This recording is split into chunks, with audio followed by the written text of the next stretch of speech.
Welcome back to this mini-series on investment megatrends. Traditional middle-class jobs are going to be decimated by new technology. Like it or not, you now belong to the entrepreneur generation.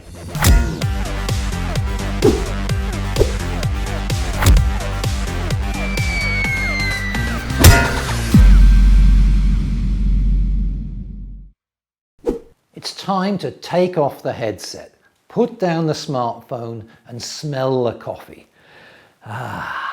10 years ago, when gurus used to say the internet changes everything, I confessed to a Luddite skepticism. It sounded too self-serving by people who wanted to sell me courses on how to make a fortune online. At the time, most websites were the old-fashioned brochure style, and there wasn't all that much you could do on your phone other than make phone calls. Tablets didn't exist, and nor did cloud-based applications.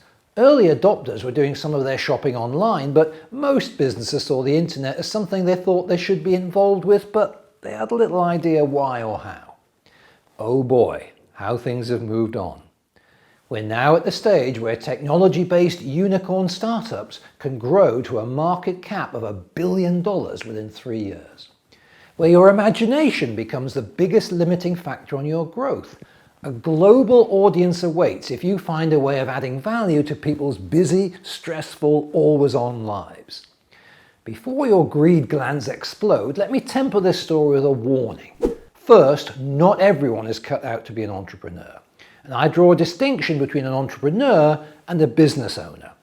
Every electrician, hairdresser and newsagent is a business owner. Very few are entrepreneurs. Most have simply bought themselves a job where they work longer hours for less money and more hassle. If I ever get the chance to talk to people, they look at me in astonishment when I say I've invested over £100,000 in improving my business skills in the last decade. Their mindset is, if you want a job done properly, do it yourself. My mindset is, if you want a job done properly, define the systems, processes and key success indicators as well as you can, train people properly and let them get on with it while I look for the next business opportunity. I'm a leader, but I'm a lousy manager. You can hire managers. If you as the business owner spend all your time micromanaging the team, I guarantee you'll struggle to grow. My second warning about this brave new world is that global access also means global competition. How many dating apps can one planet sustain?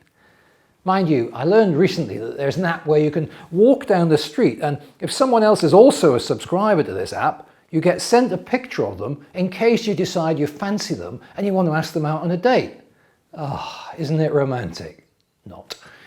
To my mind, the biggest challenge that budding entrepreneurs now face is how to get enough of someone's attention that you can build some rapport and trust with them.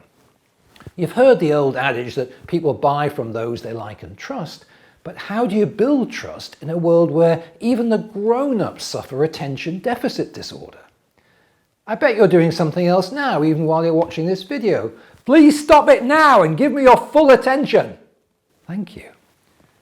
Building a business in the 21st century is all about finding or building an audience in a niche where you can become the leader. You could even call it having your own tribe, a group of people who share some values, perhaps a philosophy or worldview that they all buy into. And it's about establishing your authenticity with that group such that they are prepared to give you their most valuable commodity, their time and attention. And trust me, it's a lot of work. My own tribe is the Elite Investor Club. What we share is a desire to take personal ownership of our financial future and to build a portfolio of investments throwing off passive income so that we become financially independent. We're different to about 95% of the population who frankly couldn't give a toss about the future. They just want to live for today and pile it all onto the credit card. So what do I do to establish trust with my tribe? I produce an opinion article on the website every Tuesday. I publish these videos on my YouTube channel and Facebook page every Thursday. I give away special reports and books. I produce a physical magazine called Wealth Watch every month and pay for it to be posted to over 1,000 people. I run webinars, I run live events, all designed to reinforce what we have in common as a group and to build a relationship of trust. Ask yourself this question. If my job disappeared tomorrow, or my profession was Amazoned out of existence by new technology, how will I make a living? The time to start answering that question is now, before you need to. In my 7 Steps to Financial Freedom report, I talk more about building businesses. Join the Investor Club and I'll send you a copy. The entrepreneur generation will change the world. Will you be part of it or a victim of it? It really is a decision, and today is make your mind up time. Thanks for watching. They see property prices rising faster than you could ever hope to save a deposit, and their crummy salary couldn't support the mortgage on a parking space, so they give up any thoughts of home ownership and join Generation Rent.